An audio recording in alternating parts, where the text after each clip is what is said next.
Man's Minute, Modcast with his mates, Perry, Mo, and Sadia. Episode 232. Shall I tell you what brings me the most joy every morning? Yes. Satya, you would like this because it's like a physical manual thing rather than digital. Every morning as I come into my office, I have to do this. Me and Raju have a rule because we share this room. First thing, when I come in, it's like, hello, can you do the most important thing, please? And then obviously because it's April, it's like, right, there's 3 things to move. A child, I know. Because I also did something childish. Yeah. Is to print out. Living in the physical world. Here's my calendar. Very good, man. It's pretty good. I also printed a book. I'll check you out. So this is a print if you will not find it anywhere. Yeah. So I have written down like how many kilometers I'm walking, what kind of exercise I'm doing, and stretching, something that is compulsory, that is not compulsory, and then what made me laugh that day, what made me curious that day, and what am I grateful for. And this is something because I just don't want to type. I just want to write it. And the first 2 days were so hard because you have to properly write, right? And I forgot the skill of writing. Yeah.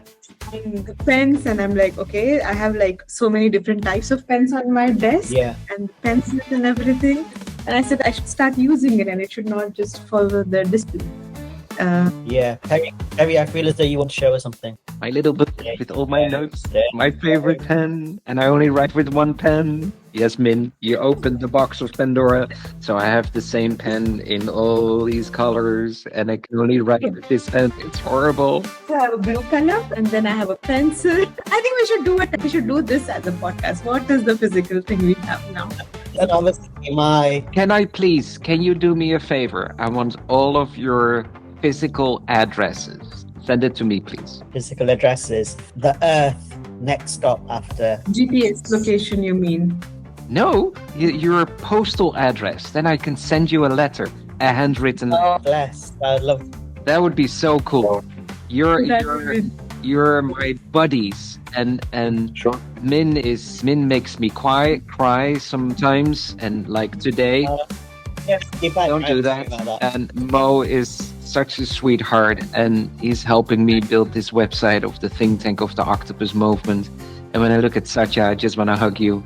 And so the thing that I can do is send you a letter maybe and write in how I think about you and that I'm so happy with. So please send me your address. I'm all into, I want this to become a thing in the world that we send letters to each other again.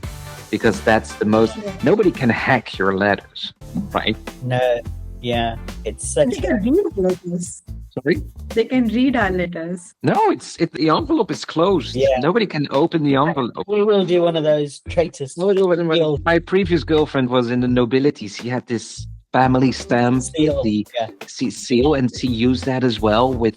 Then she would write, she would print.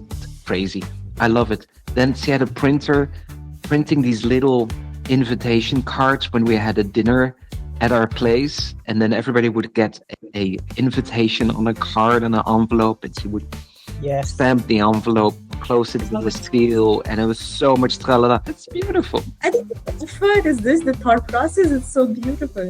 Yeah, I'll tell you a little story. When I was at Deloitte and I got promoted to director, a couple of days later, I got a letter in the post. I was like, what's this? And it was from my mentor, who was a very senior partner. And he handwrote a letter saying, enjoy the moment. It's such a, well done, congratulations, blah. And I was like, I rang him up and I'm like, that's so kind. Because I obviously had lots and lots of people emailing and saying, yeah, hello, can I be your friend and stuff? But he was the only one, and I said wow, that's amazing.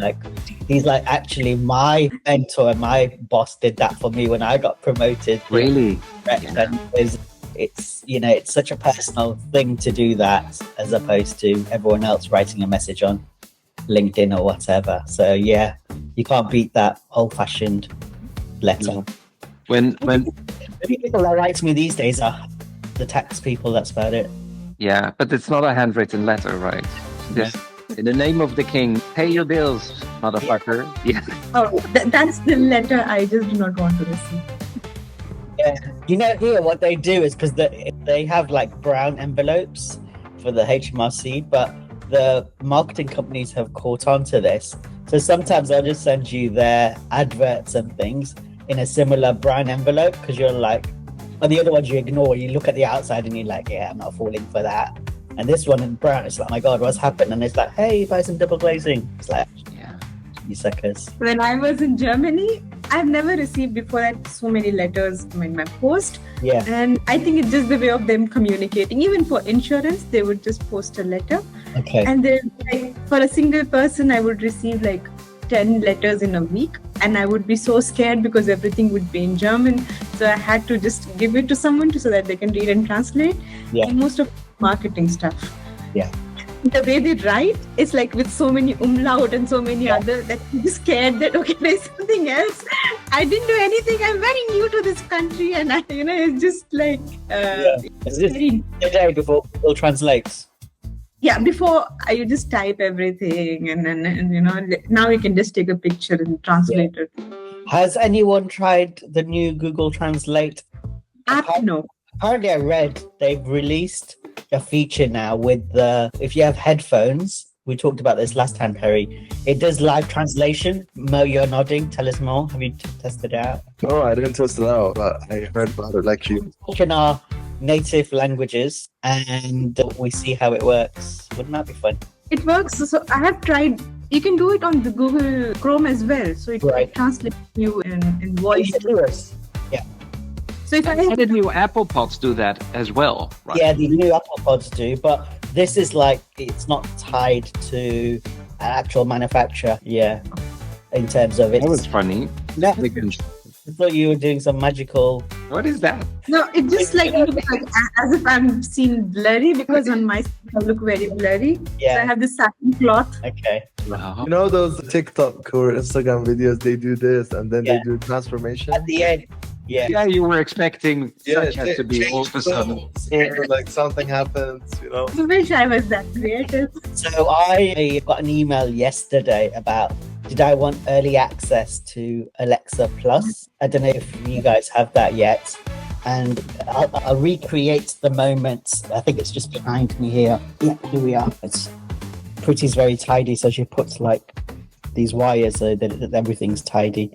But here's the thing, let's test it out. Alexa, tell me about... The Octopus Movement is a fascinating global non-profit founded in 2021 by Perry Knockert, also known as Dr. Octopus. It's a community of over 9,000 non-linear thinkers across 30 countries who embrace unconventional ideas and creative problem solving. Perry, who has ADHD and dyslexia, views these as strengths rather than limitations, and the movement celebrates neurodiversity. They're tackling big challenges like hunger, climate change, and education through their unique perspectives and collaborative approach. But she's a lot more chatty than she used to be, because obviously now it's powered by ChatGPT. Wow. There you go. Thank you, Alexa. That was a very good... It's not 30 countries, it's 130 countries. But okay, I forgive Alexa.